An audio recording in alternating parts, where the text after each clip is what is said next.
За, энэ чинь тустай юу? За, Ганбатын Эрдэнэт Жамин хорлоогийн Сүхбаатар гээд хоёр хүн Монгол улсын үндсэн хуулийн цэцэд гишүүнээр нэр дэвшиж байна. За, хоёулаа улс төрийн болон хууль зүйн амьдрал дундуур явсан 70-аад оны ийм төлөөллүүд.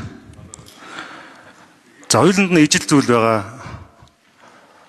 Бас одоо хуулийн хонглоор явсан. Хэлмэгцээ. Нэг бол бас шууд би хэлмээр байна.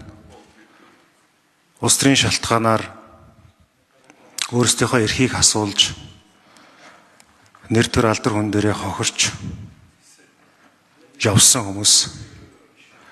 Энэ үүднээсээ эцсийн гишүүн боллоо гэхэд хүний эрхийг хамгийн сайн хамгаалах, эрхэн зөрчигдсөн тохиолдолд, эрхээ асуусан тохиолдолд үндсэн хуулийг давсан улс төржилт, хуульч ёсыг давсан хар PR хүний амьдралыг яаж оронгоор нь эргүүлж болдгоо гэдгийг бас бодит золиос болсон хүмүүс. Яагаад би ингэж хэлж байгаа гэхээр энэ хоёр хүнийг бас тодорхой хугацаанд мэдж байгаа. Ямар асуудлаас болоод, ямар улс төржилтөөс болоод, ямар золиос болсныг нь бас мэдж байгаа учраас бас онцолж та хоёрт бас амжилт хүсэж, бас хариуцлагыг чинь сануулж хэд хэдэн асуултууд асуух гэж байгаа.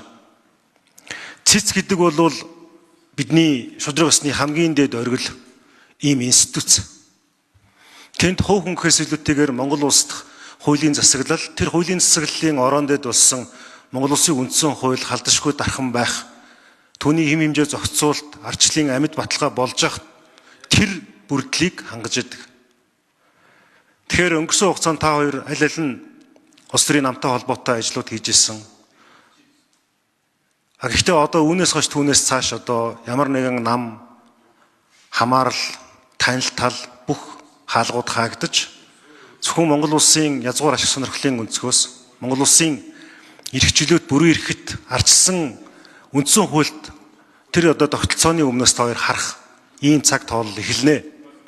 Тэм учраас өнгөрсөн хугацаанд болсон одоо туулсан амьдрал та нарт ямар ирмэлцлийг, ямар одоо зориг хүсэл тэмүүллийг өгж байгаа вэ? Ямар итгэл үнэмшлэр Монгол улсын үндсэн хуулийн манаан та нар зогсох гэж байгаа вэ? Албан тэмдэглэлд энэ хүсэл зориг, энэ ирмэлцлээ бас одоо илэрхийлээч. Олон нийт янз бүрээр харж иж болно. Гэхдээ та нарын ирмэлцлийг энэ протокол тэмдэглэгдэж асуумаар.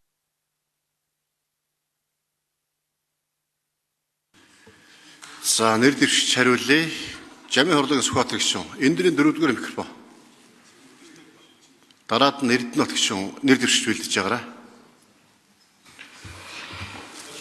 За, баярлалаа. Эрхэм гишүүдийн орой мэндийг хүргэе. Эрдэнэт гишүүний асуулт одоо хувийн итгэл үнэмшил, улс төрийн хүсэл зориг ямар одоо санаа бодлоор үндсүүлийн цэцэд нэр дэвшиж байна вэ? Улс төрийн намын хамааралтай бас тодорхой цаг үед явсан улс төрийн үйл ажиллагаанд идэвхтэй оролцож байсан хүмүүсүүдийг онцолж хэлж байна. Тийм ээ, тэгээд үнэхээр ардс нийгмийн тогтолцоонд бол бидний аливаа юм бол ил тод нээлттэй байх ёстой.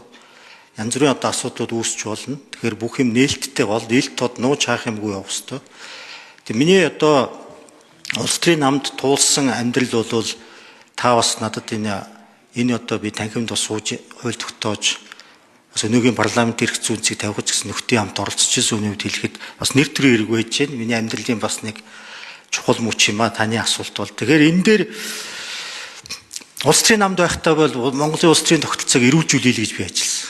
Тийм учраас нам дотроо тэмцсэн, олон хуулийн өөрчлөлтөөр ажилласан, намаа орхиж явсан, үзэл баримтлал үзэл санаандаа үнэж байсан. Би намд үнэж байгаагүй.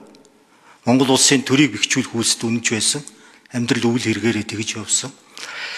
Цэцэд яаж байгаа нь бол үнэхээр одоо бас хүн цаг 126 та энэ парламентыг бүрэлдүүлж би өргөн бүрэлдэхүүнтэй 5 улс төрийн хүчний бүрэлдэхүүнтэй ийм парламентыг харах юмсан гэж одоо 2018 19 оноос эхэлж ярьж ирсэн. Тэгээ энэ маань одоо ингээд биелж 80% шинэ хүмүүс бүрдэж байна. Тэгэхээр миний хувьд бол одоо ингээд эцэс төгсгөлгүй тэмцэл, за саяны энэ нуулгүй хэлэхэд бол хуульчийн мэргэжлэрийн ажилчийг гэсэн ч гэсэн улс төрч хүний тавилан бол дандаа өөрөө шийддэг.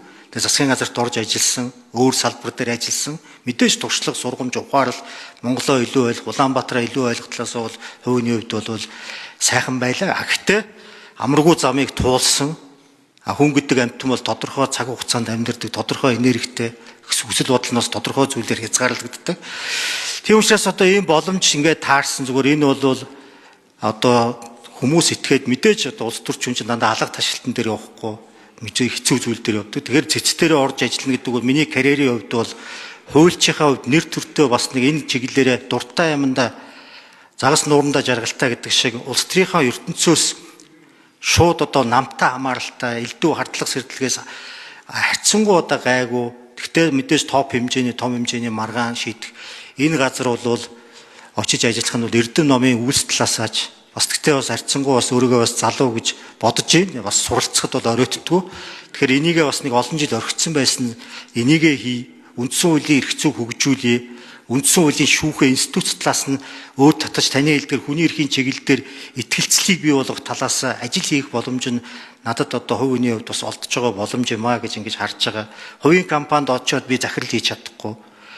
Өөр газар очиод ажиллахад одоо хэцүү. Тэгээ ер нь аль энэ нөхцөл байдал чи хэцүү шүү дээ. Тэгэхээр улс төрчин бол хэцүү дотроос аль нэг хэцүүг сонгодог. Миний хувьд бол одоо ухаарсан, сурсан, ойлгосон зүйлүүд бол ямар ч сан одоо Монголын төрийн гол юмыг баталгаажуулдаг юм бол үндсэн хуулийн шүүх цэц болоод Монгол улсын төр, ард түмэн, газар нутаг, тусгаархтанд бүрэн эрхт байдлыг хамгийн эцсийн углуургаараа одоо ингээд хамгаалж суудаг газар. Тэгэхээр одоо олон жилийн парламентын шинжтэл, сонгуулийн шинжтэл бүх юм маань бол үндсэн хуулийн төлөө байсан. Үндсэн хуулийг тодорхой хэмжээнд засан сайжруулахын төлөө байсан учраас одоо тэрнийхээ газар очиж ажиллавал хувийнхаа хувьд итгэл үнэмшлийн хувьд туулсан тэр зам мэдээж одоо амьдрал гэдэг бол өөрөө дандаа тийм нэг нартаа сайхан өдрүүд байдгүй, галтаа, мөстөө, шуургатай өдрүүд байдаг. Тэгээ тодорхой хэмжээнд бас туулж өнгөрүүлсэн хүний хувьд энэ одоо бас үндсэн хуулийн эрх зүйтэй ойр ажил, захиргааны эрх зүй бол бусад орнд бол үндсэн хуулийн эрх зүйн хэсэгт одоо багтдаг Британи дээр тул. Тэгэхээр үндсэн хуулийн эрх зүйн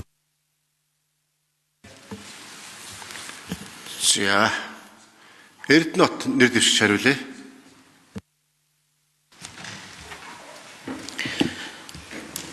За баярлалаа.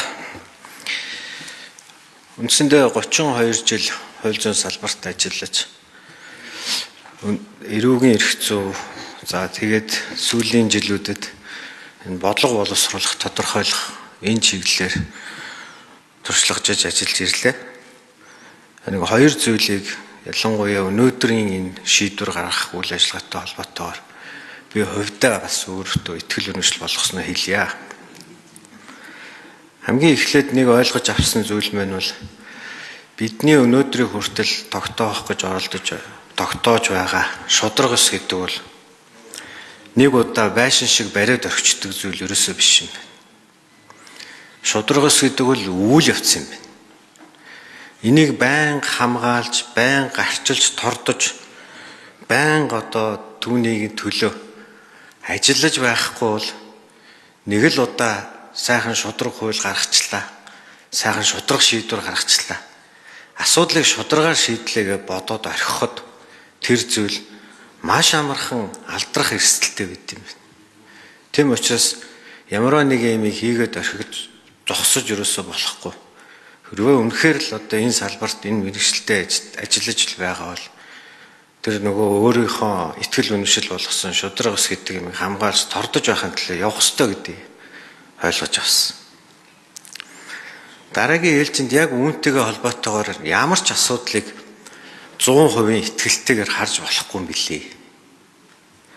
Байнга хэн нэгэнд итгэсэн ч ямар нэгэн үйл явцыг боллоо гэж бодсон ч гэсэн шалгаж, хянаж, нягтлж байх хэрэгтэй юм билээ.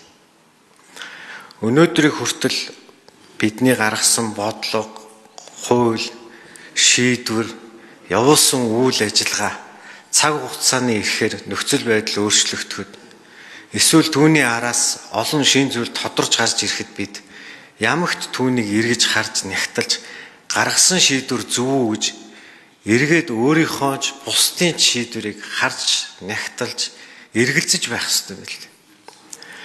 Тийм ч учраас энэ дэлхийн улс орнууд хяналтын олон бие биенийг харилцан тэнцвэржүүлж хяндаг тогтолцоо бий болгосон. Энэний нэг нь Монгол Улсын үндсэн хуулийн цэц.